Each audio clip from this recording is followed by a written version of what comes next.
Europe, উত্তর আমেরিকায় যখন নতুন ফ্যাশনের জোয়ার আসে, তখন পুরনো জামা কাপড়ের ঠাঁই হয় রিসাইক্লিং বিন কিংবা দানের বাক্সে। অনেকেই ভাবেন এসব কাপড় দরিদ্রদের কাজে লাগে, কিন্তু বাস্তব চিত্রটা সম্পূর্ণ ভিন্ন। এই দানের বেশিরভাগ পোশাকই রপ্তানি হয় আফ্রিকার দেশগুলোতে, সেটি ওয়েস্ট ডাম্পিং এর মোড়কে।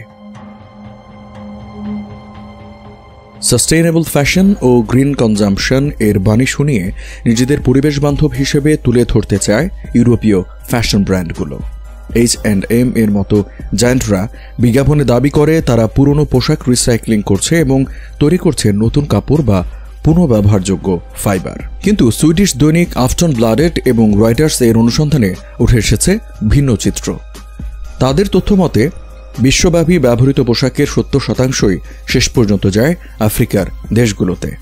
এদের অনেকটাই এতটাই নিম্নমানের যে স্থানীয় কেউ তা পরিধান করতে চায় না, ফলে শেষ পর্যন্ত কাপড়গুলো জমা হচ্ছে ল্যান্ডফিল সাইডে কিংবা পুড়িয়ে ফেলা হচ্ছে, যা পরিবেশের জন্য মারাত্মক ক্ষতি ডেকে আনছে।